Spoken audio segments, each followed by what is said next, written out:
es una amnistía para algunos antes del 2002. ¿Qué opinión le merece? Claramente es una norma inconstitucional e inconvencional. Contraviene tratados internacionales y es un tema que ya ha sido abordado además por el Tribunal Constitucional. Previamente, el año 2011, el Tribunal Constitucional emitió una sentencia, la 24 del 2010, en un proceso de inconstitucionalidad y zanjó la discusión al respecto. Y además a lo largo en el continente ya hay estándares establecidos por la Corte Interamericana con respecto a graves violaciones a los derechos humanos, ¿no? La Corte Interamericana no suele emplear el término delitos de lesa humanidad, pero la Corte, a partir del caso Barrios Altos versus Perú, en la sentencia de fondo emitida el año 2001, estableció un estándar, que es una regla vinculante para todos los estados parte. Y esta regla establece que no cabe ningún eximente ni excluyente de responsabilidad cuando se trata de graves violaciones a los derechos humanos. ¿Qué entiende la Corte por excluyentes y eximentes de responsabilidad? No caben indultos, no caben amnistías, no cabe prescripción de la acción penal, no caben beneficios penitenciarios. Entonces, a partir de esa sentencia emblemática, inició toda una línea jurisprudencial. Varios países, ¿no? Almonacid Arellano, Chile, la Cantuta nuevamente, la Cantuta en el caso de Perú, hasta el caso Hellman versus Uruguay, y la Corte ha reiterado esos criterios y los estados han venido aceptando. Entonces, digamos, sin ni siquiera entrar a discutir si cabe la prescripción, invocar prescripción de la acción penal cuando se trata de delitos de lesa humanidad, independientemente de eso, tratándose de tres tipos de delitos: desapariciones forzadas, ejecuciones extrajudiciales y delitos de tortura, al ser graves violaciones a los derechos humanos, no cabe invocación alguna, no cabe ningún eximente o excluyente de responsabilidad. El Estado estaría incumpliendo normativa internacional, incumpliendo sus obligaciones internacionales ya establecidas por la Corte Interamericana. Ahora, pero igual existe un riesgo, ¿no? Porque este gobierno ha incumplido en cierta manera también la norma internacional al haber aceptado el indulto a Alberto Fujimori. ¿Qué nos garantiza de que no podría repetirse un escenario en que no se respete la jurisprudencia, ¿no? Correcto, de que el Estado, de que el Congreso lo puede aprobar, ¿no? Independientemente, nosotros como sociedad, como Estado, no vivimos aislados, ¿no? Las potestades del Congreso tienen límites. Lo que pasa es que no lo tienen en claro, ¿no? Los límites vienen dados y ya lo estableció la Corte Interamericana, por ejemplo, en el caso Hellman, ¿no? Esa regla de las mayorías, ¿no? Y el límite viene dado por los derechos fundamentales. En el caso del indulto, claramente hay un desacato a ya sentencias y además la obligación de investigar y sancionar por parte de la Corte Interamericana. La Corte estableció varios estándares en una resolución de supervisión de cumplimiento del año 2008 para que se pueda conceder indultos humanitarios. Lo que debió haberse hecho es, nuevamente, si la situación del expresidente Fujimori realmente merecía la concesión de un indulto humanitario y teniendo en cuenta esas previsiones establecidas por la Corte Interamericana, pudo haberse dado, ¿no? Pero revivir un indulto donde incluso el propio hijo del expresidente Fujimori ha sido condenado en primera instancia, claramente absurdo, ¿no? El Tribunal Constitucional, desconociendo normas básicas de derecho internacional de los derechos humanos, ha desacatado, ¿no? Ha señalado que la Corte no tiene potestad para supervisar sus sentencias, que eso no existe. O sea, es como retroceder en el tiempo, ¿no? El desarrollo del derecho internacional de los derechos humanos pues ya tiene varias décadas, ¿no? Ya tiene varias décadas.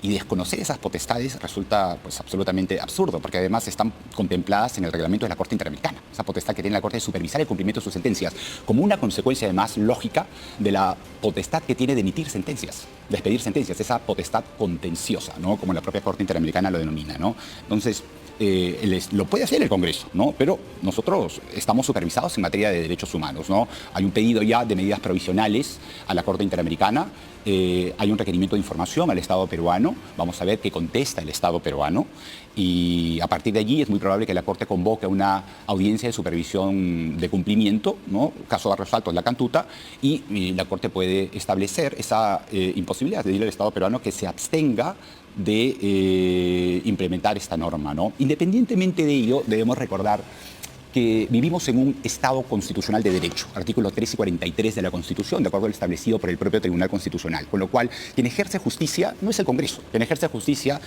es el Poder Judicial y además el Ministerio Público al ser un órgano constitucional autónomo. Lo que los jueces pueden hacer y los fiscales deben hacer es inaplicar, en caso que esa norma entre en vigencia, inaplicar esa norma a los casos concretos y continuar con su obligación legal, constitucional y convencional de investigar las graves violaciones a los derechos humanos, bien, a efectos de no incurrir en responsabilidad. Entonces, ¿lo pueden hacer? Sí, lo pueden hacer. Como digo, además, esto ya data de hace más de 10 años, ¿no? El año 2011, señalábamos, ¿no? Cuando se expidió el decreto legislativo 1097, en ese primer momento, Ministerio Público emitió una directiva. En esa directiva hacía un llamamiento a los fiscales especializados en investigaciones de delitos de terrorismo y graves violaciones a los derechos humanos en aplicar las normas al caso concreto, ejerciendo control de constitucionalidad, a lo cual están facultados de acuerdo a la Constitución. Y eso es lo que hicieron. Ese es el escenario previsible porque el abogado de Alberto Fujimori ya ha anunciado que pues, por el caso Pativilca se va a recurrir a este, si es que se ratifica la votación, ¿no? Esta norma. Que ok, pero los jueces pueden apartarse, pueden aplicarlo al caso concreto.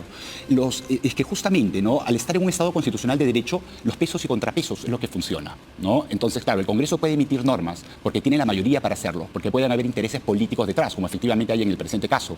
Pero los jueces son los que pueden aplicar las leyes a los casos concretos. En casos concretos, ¿por qué? Porque esas leyes, si son contrarias a la Constitución, y en este caso, y son contrarias a la Constitución, porque ¿qué está detrás de los delitos de lesa humanidad? Primero, los delitos de lesa humanidad, y no es que lo diga yo, ya lo estableció el Tribunal Constitucional, afectan a todos, afectan a la dignidad humana. Entonces, si eso es así, y revisamos la Constitución, artículo 1 de la Constitución establece que la persona humana y el respeto de su dignidad son el fin supremo de la sociedad y del Estado. Entonces, el derecho a la verdad ha sido consagrado por el Tribunal Constitucional. Entonces, el Estado, siguiendo además jurisprudencia vinculante de la Corte Interamericana, ha consagrado que el derecho a la verdad es un derecho fundamental y todos tenemos derecho a conocer qué fue lo que sucedió en esos casos específicos de ejecuciones extrajudiciales, desapariciones forzadas, ¿no?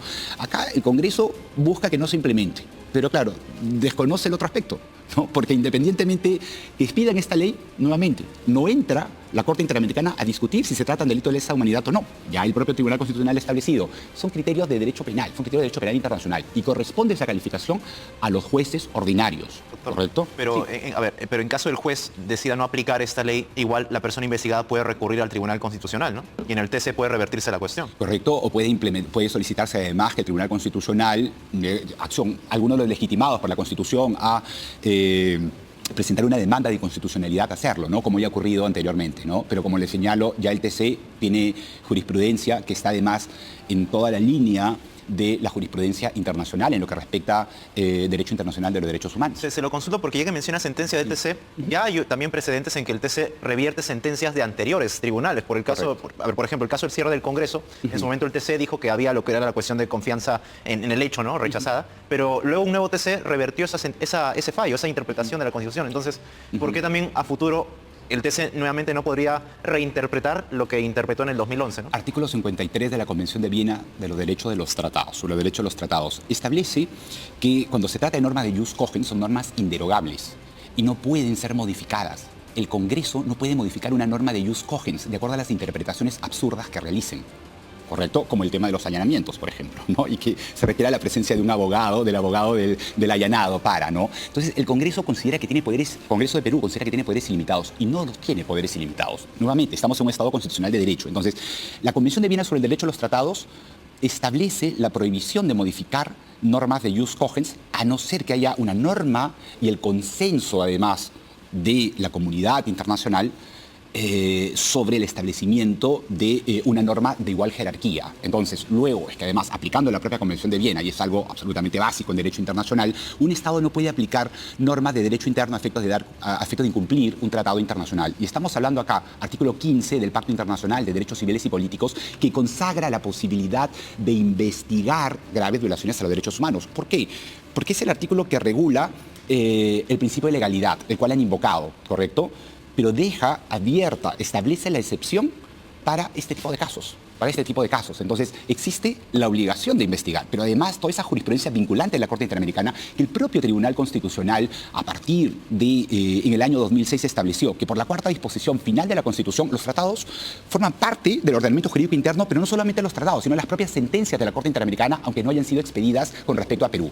Son vinculantes. Sí, tenemos que terminar así la televisión. Doctor, agradecemos mucho por su presencia aquí en Mesa de Prensa. Muy amable. Muchas gracias. Nosotros volvemos con otro derecho humano que es...